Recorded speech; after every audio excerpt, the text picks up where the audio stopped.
Welcome to the On Your Side podcast. I'm Gary Harper. And I'm Susan Campbell. You know, I had a little bit of an issue last night, Susan. What happened? Have you ever lost your phone? Have you been talking to my husband? Every single day I lose my phone, and he's always like, how does this happen? Yeah. Where do you normally leave it? Everywhere. I don't know, everywhere. I mean, tie it around your neck or something. I know. The other day it was like so deep into the couch cushion. Yes. That we could tell that there was something ringing from somewhere and we're searching. Right. It took us an hour to find it. I had my kids. I was like bribing them with quarters. I was like, I will give anybody a quarter if you find this phone. Did they say bump it up to some paper like $1, Mom? No, they still think quarters are cool. Oh, well, that's nothing wrong with that, I know. man. So took my wife last night out for dinner, had a nice dinner and wound up leaving. And I'm always checking my pockets to make sure, okay, I got my wallet, I got my cell phone. For whatever reason, I didn't. I get home. Oh, no. I fall asleep. I wake up at 10:30 and realize, where's my phone? Oh, no. Yeah. So now you almost kind of go into panic mode. Yeah. Just a little bit, right? Yeah, there's so much on there. There's so much on there, and I don't want to lose it. And, what did you do? Well, I used that really cool feature, Find My Phone. And I used it, and it was right there sure at the as restaurant. You know what? There's the restaurant, and my phone is right there pinging. I'm like, whoa. But it's 10:30 at night. They're already closed. Yeah. So I went there today on the way into work, and I'm like pounding on the kitchen door because, it's not open yet. It's not open yet. Yeah. So did you get it? I heard got you? It. Yes, here it is. Oh my I got gosh, it. That's a relief. I was greeted with a really angry lady because I was pounding and ringing the little door. Well, she probably thought you were a lunatic. Yeah, she did, and she thought I was. She said, "You were impatient, sir." And I'm like, what? Nobody's ever accused you of that before. It's hot out here, and I've been ringing my this phone. doorbell, and I need my darn phone. Here's the real question. How many missed phone calls and text messages did you have? One text message and 15 phone calls, but were they from you? That was from my wife calling my phone to see if we could hear it somewhere. I mean, I checked inside the car. Anyway, panic mode last night, and then got there today, so I'm back to being all okay. Resolved. Oh my gosh. Phew. One good thing maybe is not getting any robocalls if you lose your phone. That's literally, I think, the only way to entirely avoid them is just to not have a phone. And then when you find it, you say, "Oh my gosh, I've got all these phone calls. Who do I know in Spokane, Washington? Who would be calling me from San Jose, California? Yeah. I don't know anybody there, but I get phone calls like that all the time. These things happen all the time. Very annoying. And so today we're talking to Alex Quilici. He is the CEO of YouMail. It's a free call protection app.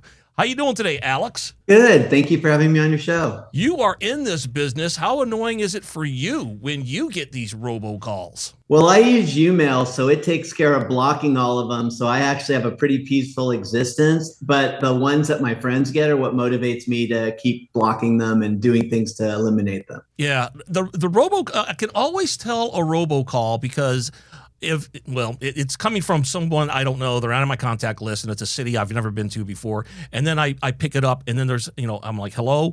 And there's always like a brief hesitation. That beat. And then a beep. Yeah. And then they come on, we're selling solar. Or, Yeah. So they happen. Well, and there's those that are just really annoying. Like somebody is trying to sell you something, but they're probably a legitimate company or maybe. And then there's like the actual really bad ones that are scams that could lead you into a horrible place. Right. This is APS, and we're going to turn your electricity off if you don't pay your $400 bill. That happens all the time. Yep. It happens all the time. So tell us a little bit, Alex, what about these robocalls? What's the nature behind them? Who drives them? Why are we getting them? Well, I think there's two types of robocalls. I think you guys have already gotten into that. One is the nuisance calls. Those are just telemarketers going nuts in general, right? And they call you sometimes without your consent. Sometimes you gave your consent, but you don't remember that you did it because you clicked something on a website. They're just trying to sell you something. They're annoying.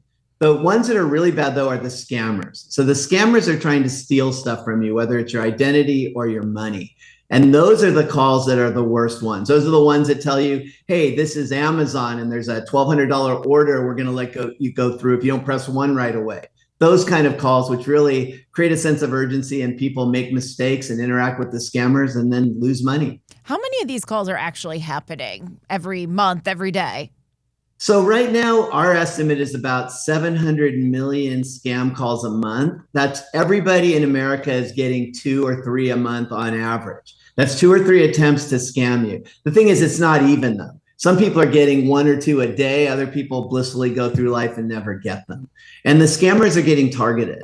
And so the reason scam calls have gone down over the past few years is the scam callers are targeting lists. Like if you're going to scam somebody with an insurance scam related to Medicare, you pretty much only need to call 65 and up, right? And so they've gotten really smart about this. If you're going to scam pretending to be Bank of America, find a data breach, get a list of Bank of America customers, and just call them.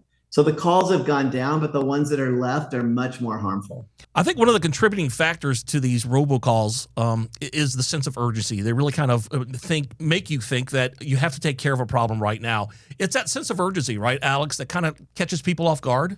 Absolutely. And it's both calls and texts, right? So the call comes and says, hey, you have to press 1 to fix this problem, or we're going to charge you a bunch of money. Most people just press 1.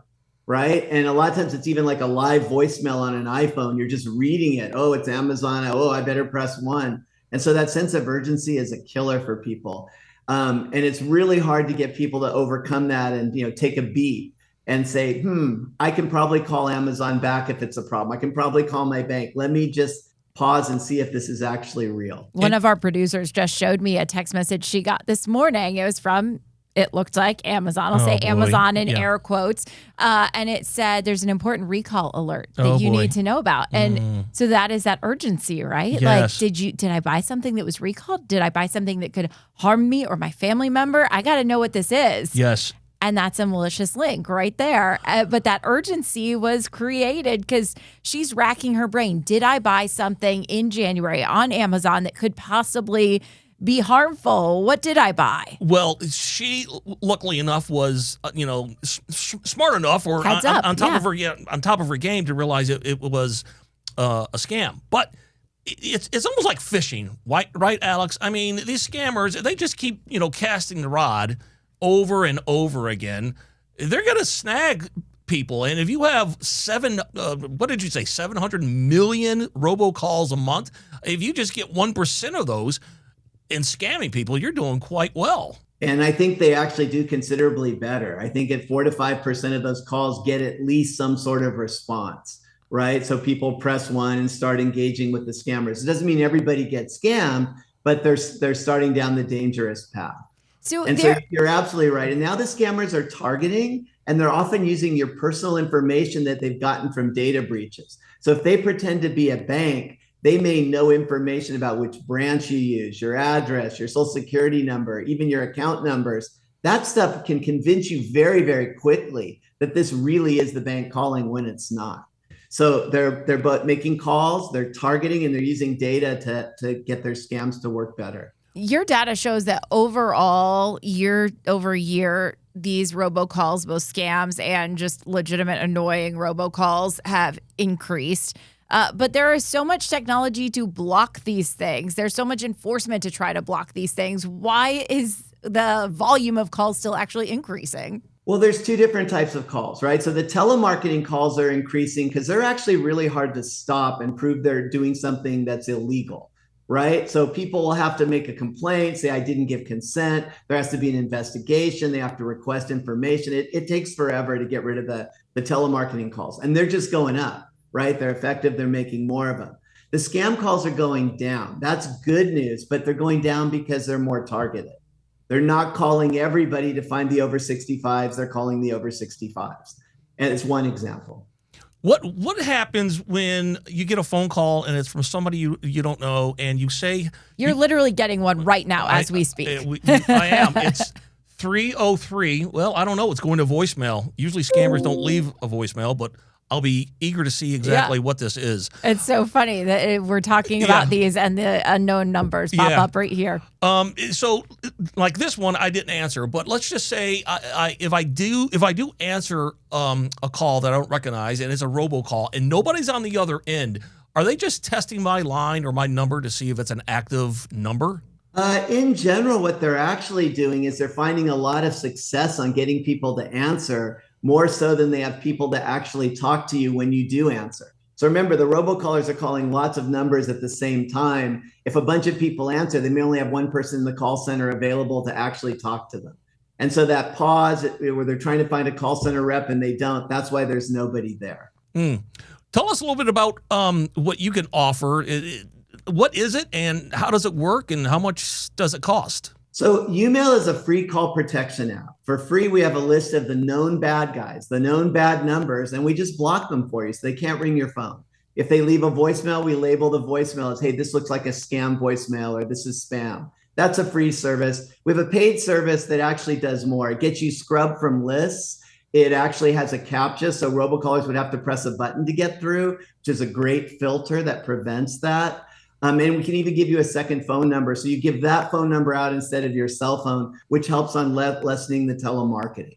So that's what we do for consumers. But the really interesting part of YouMail is because we've got so many consumers using the product, we see all the bad behavior of robocallers. We have all the data on what they're doing. We actually are now working with law enforcement and carriers to shut them down at the source. So we can show a carrier, hey, you're making all these calls that are hitting our customers. They're all illegal. You should shut them down. And so carriers pay for a subscription with us for that information.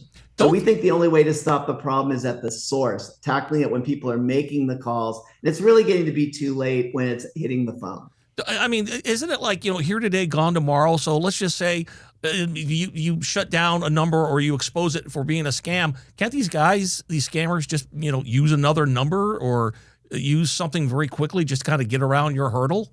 So the answer is yes, to some degree, right? So the known spammer list tends to block telemarketers more than scammers because telemarketers tend to use the same numbers or a relatively small set. The paid service blocks everything. But the key thing is the data. When we see a scammer pretending to be Amazon, we can go to the carrier that made that call and say, hey, this customer who got a block of numbers from you, they're a bad guy. Don't let them use these numbers. Block them. Stop the calls. And we can put data into the phone network so those calls get blocked from getting through all the wholesale providers where the calls get routed around. So it contributes. It is whack-a-mole. But if you have a big enough hammer, the moles go do something else. So let me just clarify, and we'll just bring names in just to help us understand. So my carrier is Verizon, and if I use your free service and I get a spam call, you're going to contact automatically, I guess, through your, whatever we're using now, but you're going to somehow contact Verizon and say, block this number from Gary's phone and every other number because it's a scam? It's actually not Verizon. So there's 5,000-ish carriers in the US. These are wholesale carriers. So if I'm a business and I want to get a phone number, like I'm a doctor's office, okay, I'd go to one of these carriers, I'd get a special phone number, I'd do my business through that, like calling patients or getting calls in. Those are the carriers that are being used. It's not the big three necessarily, it's these other carriers. So we have relationships with a lot of those carriers that are paying us to give them information to make sure their customers are behaving, like watching all the phone numbers they give out. And we can say, hey, this number you gave out, it's a problem. And they'll go and say, we gave it to this sort of sketchy character, we're going to shut it down. And so that's how it's working. The bad guys aren't necessarily using T-Mobile, Verizon, and AT&T. They're using one of these thousands of other carriers to put their calls on the phone network. And you can even track the ones that are overseas, like Nigeria? It's harder for us, but what we can do is they have to come into the US through what's called the gateway carrier. So some of the gateway carriers work with us and they see, okay, we're getting this traffic that's doing bad things. Let's shut it off. I like the freeness. Or do you have tiers? The freeness. I like the free availability of your product. I like the new words you're creating on this podcast. Listen, just winging it as I go. But do you have like a tier 1 or a tier 2? So you got the free level and then you got the paid level. How much is that next paid level? So the paid level works out to $8 a month or $70 a year. And the goal is you'll never get spam calls, right? Because they're blocked. The robocallers have to go through a CAPTCHA. but we also scrub you. There's hundreds of data brokers out there that have collected your information. You go to a Williams-Sonoma or a Vaughn's Grocery and you give your phone number out, that's getting put somewhere, right? And so we can go to those guys and scrub your numbers from those places. So not only do we stop the calls that are coming in, we try to make it harder for those calls to happen at all because your number starts disappearing. Every time you give out your cell phone number somewhere, it's getting recorded and it's likely to ultimately become a robocall. Are there other ways that we can kind of slow down the phone calls and text messages? So yeah, one thing you can do is use another number instead of your cell phone. So the highest tier we have is actually, we give out a full phone number. It works just like a regular phone number. It's like a second phone number for your cell phone. If you give that out, you can just block that. You know that you're giving this number out to a grocery store or a merchant. They're never going to have anything of value. At best, it'll be a voicemail that reminds you of something you have to deal with. So by giving that number out instead of your cell, you make it less likely your cell gets called. And it's our mobile phone ringing that drives us nuts, right? Our main number, not some second number that goes to voicemail. But so you obviously you keep the same phone, but you have like two numbers for that phone, right? Exactly. And one number is really the one you give out and you can almost publish it. You don't care. You can put it on Craigslist because it's so easy to block those calls, send them to voicemail, really control what happens with them. And obviously only give the number that you want to hear from people to people that are okay with. Yeah. So exactly. Yep. All right. Hey, listen, Alex, if people want to find out more about you or YouMail, what can you tell us? Any kind of social platforms? Well, there's YouMail.com. So we have the usual website. You can find us on Twitter. You can find us on all the, LinkedIn, all the usual spots. Easiest thing is our website. It talks about the product, talks about some of our success we've had working with enforcement to shut stuff down. Like the car warranty stuff is gone. There used to be millions and millions of those calls. And we were a big part in getting that shut down. All right. I remember those. And just to let listeners know, that was a spam call. They did not leave a voicemail. And yeah, it came from 303, which I think is Colorado. So I went again. Dum, dum, dum. I didn't answer. I didn't answer. Good job. Does it help to, I want to bring you back into the conversation really fast, Alex. Does it help to not answer, or are they just going to keep trying the number? I think it doesn't really matter in terms of what the bad guys are going to do. But for people's sanity, we recommend just don't answer a call you don't expect, right? There's no reason. It's very rare that you're going to get some wonderful call that you won the lottery that's real that you didn't expect, right? It's going to be some sort of junk. Let it roll to voicemail, and then you can decide what to do. Voicemail's still your friend. Now it's transcribed. It's easy to read. You don't have to answer a call. You can just call somebody back. Yeah, I love the transcription that they came up with not long ago. It's super cool. It helps. All right. Hey, Alex, thanks so much for being on the On Your Side podcast. Great conversation. We appreciate it, and hopefully we will not get any more phone calls. We'll see. I know. All right. Take it easy, Alex. All right. Thank you.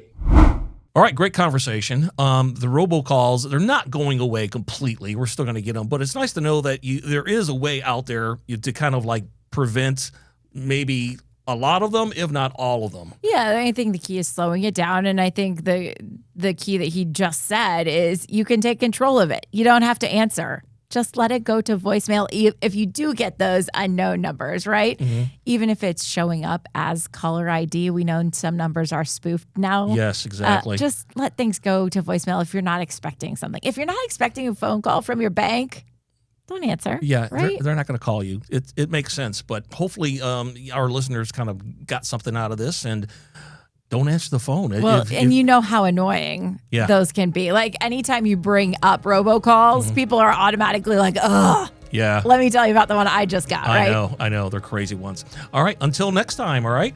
Sounds good. The On Your Side podcast is produced by Brad Denny. Our audio engineer and editor is Todd Martin. Segment producer is Colin Stanton. And I'm Gary Harper. And I'm Susan Campbell. If you have a problem you can't resolve, maybe we can. Send us a message through azfamily.com or our AZ Family mobile app. Look for the On Your Side section and leave us a message. Thanks so much for listening to the On Your Side podcast. And if you like it, leave us a review. We'll see you next week. On Your Side is on Good Morning Arizona every weekday morning at 6:45 and 7 o'clock.